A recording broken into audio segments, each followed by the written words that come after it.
made this area para may touch yung sa mga Ayala Gardens, no? Yung mga design niya, yung mga ganyang area. At ang daming coffee shop. Siyempre mga estudyante, no? Pwede mag coffee shop, tapos mag selfie. So ayun sinasabi sa inyo mga condominium. Katipunan Avenue to, Quezon City. Yung mga condominium na nagtatayuan doon, no? Sa may kanto, sa may Katipunan corner Aurora Boulevard. High rise yan, no? Of course, can afford naman yan ng mga estudyante rito sa Ateneo, Miriam, UP.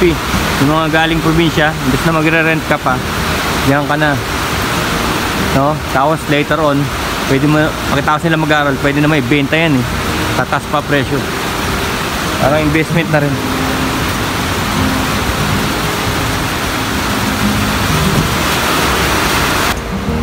May mural, oh, rain or shine. Ang ano ng mural, sponsored by Rain or Shine. So this is Rain or Shine paint. Yan.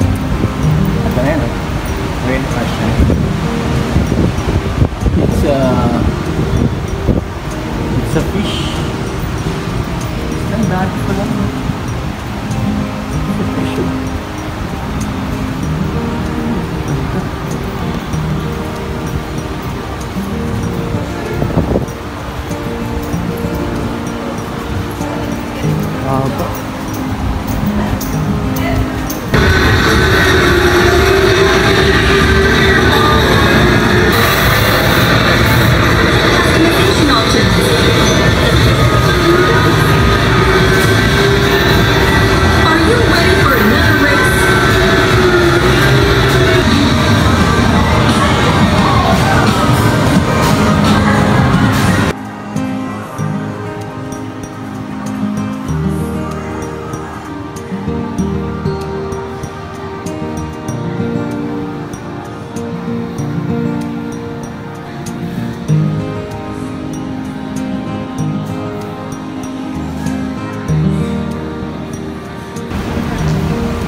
Maganda tong lugar na to, kaya maganda, malaki, nakakapagod din, oh.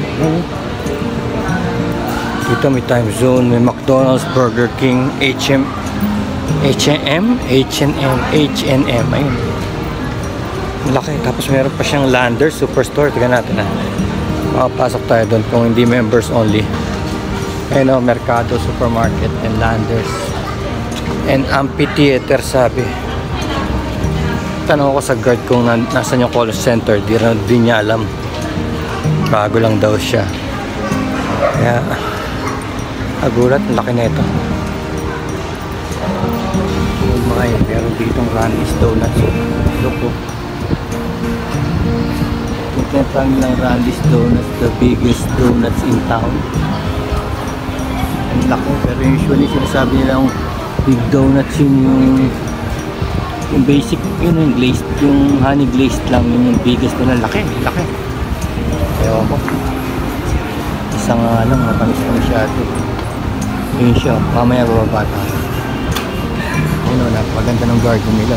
Tapos meron dyan Starbucks, diba? Ayun na, Starbucks yun nandun sa ilalim yun. Straight ahead, puro coffee shop yan. Itong nasa kanan, tsaka yung nandun sa gitna, puro coffee shop yan. Tapos dito sa garden, umulan lang kasi. Ganda, no? Para ito may touch ng Glorieta. Hindi ko alam, there's nagagawa na nag-iisang puno. Sino, yan, oh. Yung mga binabalahura lang ng mga kusino-sino, walang respeto sa punong matanda. Ayan, oh. Naging center of attraction siya. Itong lugar na to, hindi ito magiging ganyan kaganda kung wala yung puno na yan. Yan lang, kailangan niya i-maintain yun, no? Nakikita niyo yan, kailangan i-maintain yan kasi lagi yan nagkakalat. Yun nga lang, kasi buhay yan, eh, buhay siya, eh. Kailangan din niya ng maintenance. Kaya huwag niyo sabihin may puno kayo, pababayaan niyo na. Plant and forget, inaalagaan yan for life. Mas matanda pa yan sa tao. UP Town Katipunan, sponsored by Rain or Shine. Hindi nakita ko, sponsored by Reynolds. What is this? Angus Burger. Angus Burger? Wow! 4.95 steak. Meron sa Marikina nito. 4.95 steak. So actually, andito ako. Alam nyo na. We're in a hunt for the BPO, no? Perfect BPO. Meron dito. Malapit lang to sa akin. Using the Balara shortcut. Nakamotor ako. Yun nga lang alawak. And of course, traffic pa rin. Look. That's the Katipunan Avenue at the back ko. Kita nyo. Hindi pa rin siya totally traffic free. Dahil karamihan ng mga estudyante rito may sakyan. Pero ang ganda na itong lugar na to. Minsan kasi meron dito cosplay event. Hindi ako nagpunta. Pero susunod pupunta na ako kasi akala ko napakaliit itong lugar na to. Kasi wala siyang wala siyang masyadong frontage. Wala siyang frontage. Nandito nila nilagay sa loob yung mga yung mga spaces. Doon sa front akala mo wala kasi building na kagad. Pala nandito sa gitna may mga ganyan. May mga ganyan siya. Ayun pala yung tindahan ng pangalan Yapo. Yung Starbucks, tas H&M. Ganda mga social yung mga lugar dito. At ang lawak na ito. Makapagod din ikutan. Bababa ako. Pag nagkaroon ng cosplay event dito, pupunta ako. Marami pa ng paglalakaran yung mga cosplay yan. Oh. We'll do that. Oh my, ang laki pala talaga ng lugar na to. Dito sa may likod doon, tignan mo. Dito may nagaganap siguro mga activities dyan. May TGI Friday oh. Sarap naman oh. Tapos meron ito Manam Comfort Filipino. Tapos yung TGI, tapos meron din New York style pizza. Grabe pagka pala may celebration sa mga estudyante, Ateneo, Miriam o UP. Dito lang sila, tatawid lang sila. Ayan yung UP oh. Tatawid lang sila, gimmick na. TGI wow. New York style pizza, ano pa isa? Meron pa rin Burger King ha. Nakakala niya. Pero itong TGI syempre nagsaserve ng beer. Meron dito Sbarro. Ayan o, Sbarro. Ito yung Landers sa Superstore. May Coffee Bean. May Starbucks. Wow.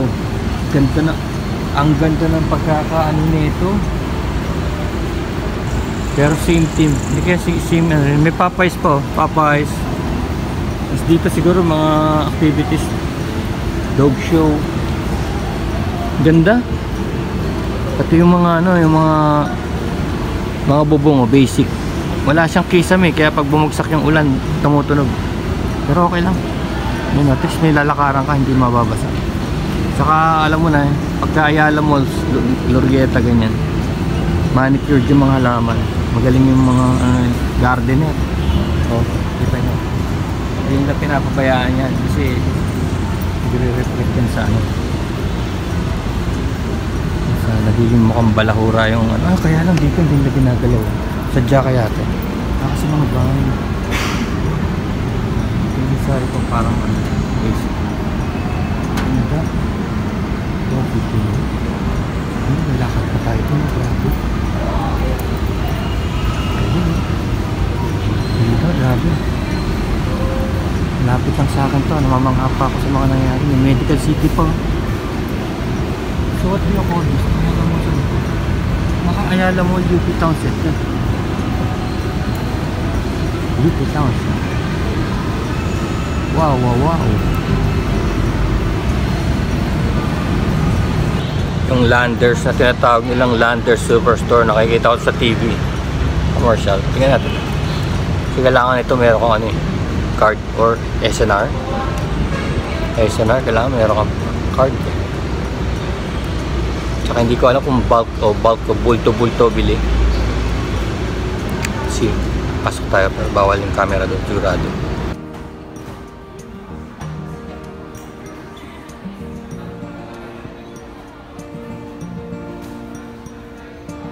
Ito yung Randy's Donuts, the biggest donuts in meron na rito sa Town Center, UP Town Center. Gusto yung matikman.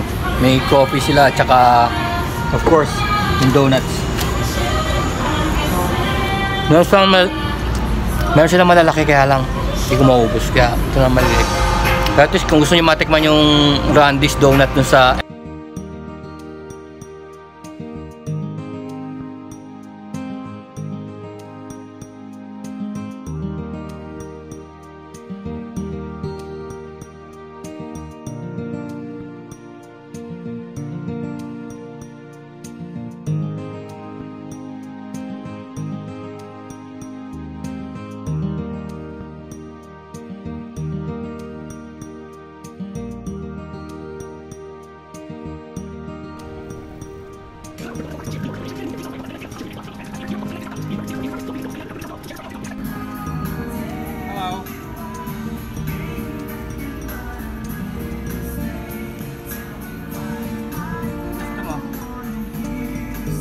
bye.